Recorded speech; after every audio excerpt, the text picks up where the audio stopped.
Баршаңызға сәлем. Менің есімім Назира, каналыма қош келдіңіз.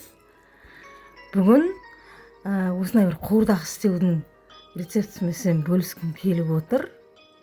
Біз шалым жұмыстан келгенше осы қуырдақ тез істеп тастайын деп ойлап жатырмын негізі. Ары ойладым, бері ойладым, мен не тамақ істеймін деп ең жылдам тамақ осы қуырдақ болды. Осы қуырдақ тез істей жіберейін дедім. Қуырдақ жасау үшін мен холодильниктегі қойдың еті бар екен. Сол қойдың етін алдым да, қабырғасы, омыртқа еті, былай қаракесек еті бәрі бар екен. Соны алдым да тез содан қуырдақ істей жіберейін дедім. Сосын ол қуырдаққа бір 4 картоп, 3 жуа қостым. Енді жуаны көбірек қосқан дұрыс, қуырдаққа дәмді болады, өздеріңіз білесіздер ғой. Сонымен чеснок 4 бөлік турап, етімді жуып тазалап алдым да, қысып тұрған майға қуырып алдым, әдемілеп тұрып қуырып алдым. Қыздар видеомды соңына дейін қарап, каналыма тіркеліп, лайк басып, егер видеом ұнаған болса, достарыңызбен міндетті түрде бөлісіп қойыңыздар, жақсы ма? Осылай етімді қызып тұрған майға салып бір қуырып аламын, әдемілеп тұрып қуырып аламын.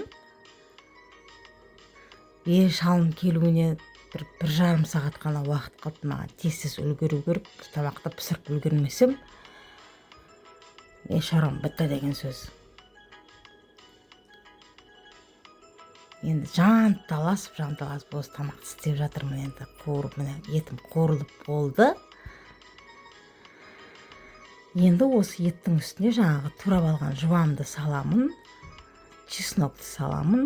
Чеснок турамаймын, осылай бүтіндей сала салам. Сосын 2 шай қасық тұз салам, 1 шай қасық қара бұрыш салып, тағы да жақсылап араластырып, баяу отта бұқтырып, бетін жауып қойып қоям.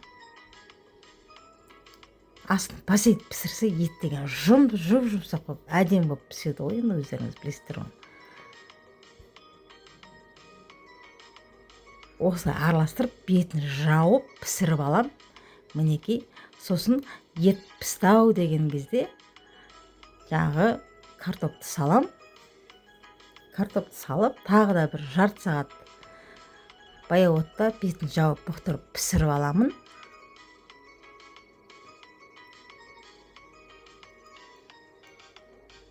Видеомды соңына дейін қарап, менімен бірге осылай жасаңыздар, қыздар.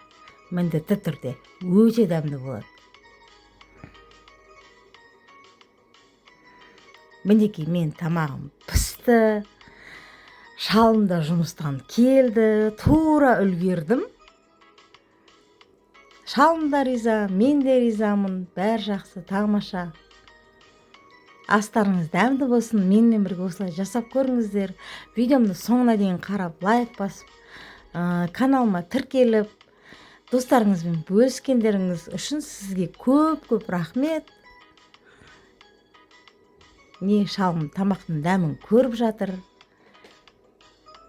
Келесі кездескенше амандықта, саулықта болыңыздар әрқашанда.